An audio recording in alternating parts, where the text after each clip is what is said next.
you stupid fool. Did you really think you gonna hit me? Huh? Bow, bow, bam! Over.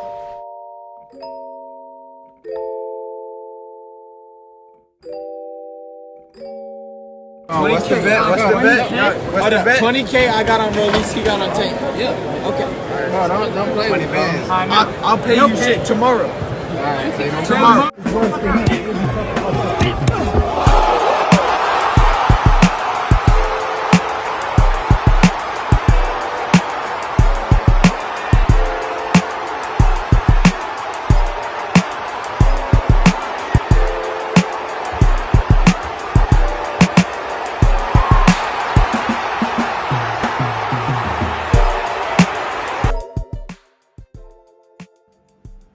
Dante's Boxing Nation, what's going on, guys? You know, it's one thing to say going into this fight that Rolly Romero is going to be tougher than people think for Gervonta Tank Davis. But it's something entirely different to bet $20,000 on Romero. And that is exactly what Ryan Garcia did with Errol Spence.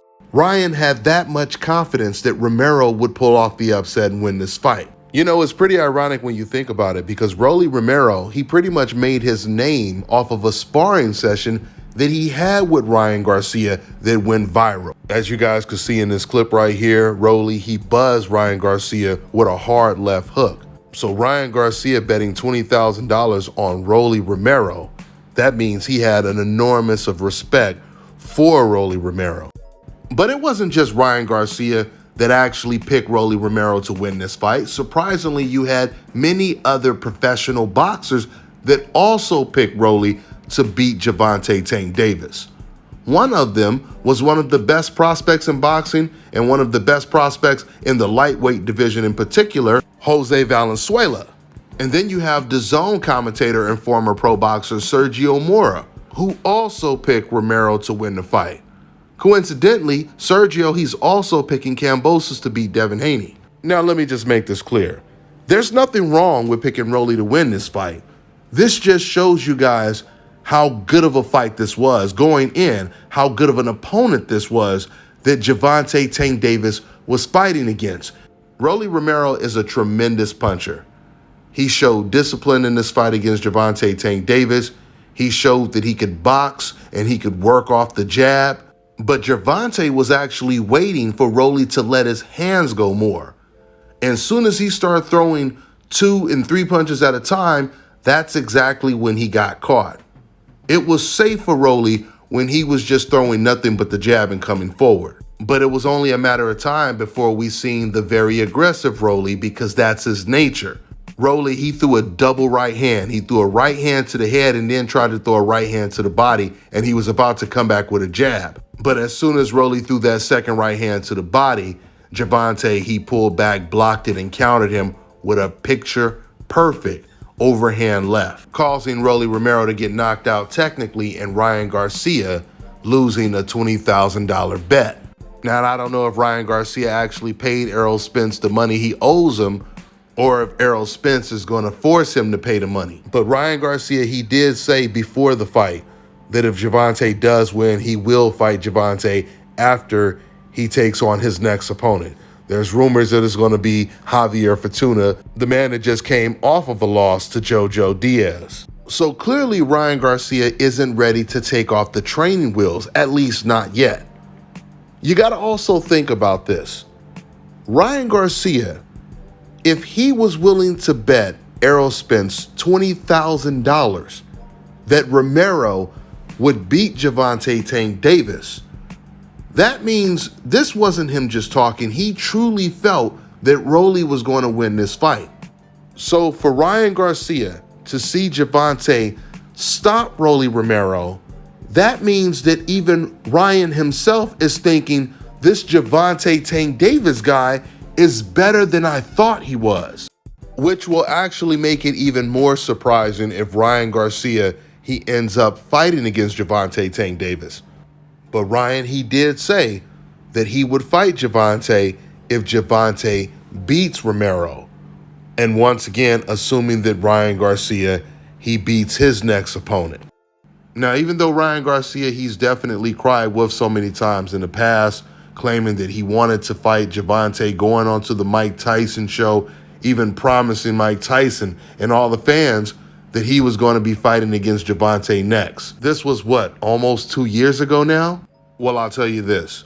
There's going to be a lot more pressure on Ryan Garcia to now take the Gervonta Tank Davis fight soon, because if he doesn't take the Gervonta Tank Davis fight, then he has to worry about Devin Haney becoming undisputed next weekend. If Devin Haney becomes undisputed next weekend, there's going to be an enormous amount of pressure on Ryan Garcia to fight one of them, Gervonta or Devin Haney, because they're both going to be calling out Ryan Garcia. Al Heyman and Mayweather Promotions, they're going to be pushing hard for a Ryan Garcia fight. While you have Devin Haney going after everyone, and now he's fighting against the man who beat the man who beat the man when it comes to George Kambosos for all the belts. You got Gervonta Tank Davis knocking out undefeated power punchers like Rolly Romero. Ryan Garcia, he's going to be forced to get into the mix and step up in competition and fight the top guys. I mean, even Ryan Garcia's next fight should have been at least an Isaac Pitbull Cruz or even a Jojo Diaz. I mean, Ryan Garcia, he's already destroyed his reputation, but it's going to get even worse if he's not fighting against top-level opposition like Devin and Gervonta Tank Davis are doing right now by the end of this year, or at least by the beginning of next year. Let's see what he decides to do. That's all I got for now, guys. I'm on to the next one. How has this changed your life, man? It's going good. It's going good. I feel younger. I look younger. You like the younger girls. I just can't scratch that, but it's been good. It's been good. I like the look. I like the feel. I feel more confident now. It was money well spent, should I say.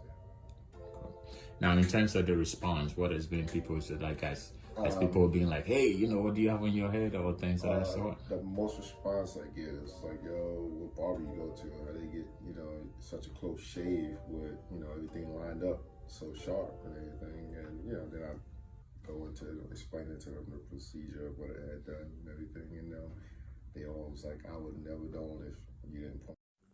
Fellas, I've got some great news for you. If you've lost your hair or have a receding hairline, the time has come when you can finally get your hairline back through a process called scalp micropigmentation. So here's how it works. It's a hair tattoo that replicates the look of your hair follicles when you have fully shaved it down. So to get this hookup, make sure you follow and contact my man Scalp Carolinas on Instagram. All right, now check this out, guys. If you're looking to repair eczema scars, burns and bruises, dark spots and blemishes, then this right here is the perfect product for you guys. It's called Errol Face and Body Oil. Athletes and top-ranking boxers, they're also using it after training to reduce swelling, inflammation, and to ease the pain. So get yours today. Go to ErrolDeKey.com, like them on Facebook, and follow them on Instagram.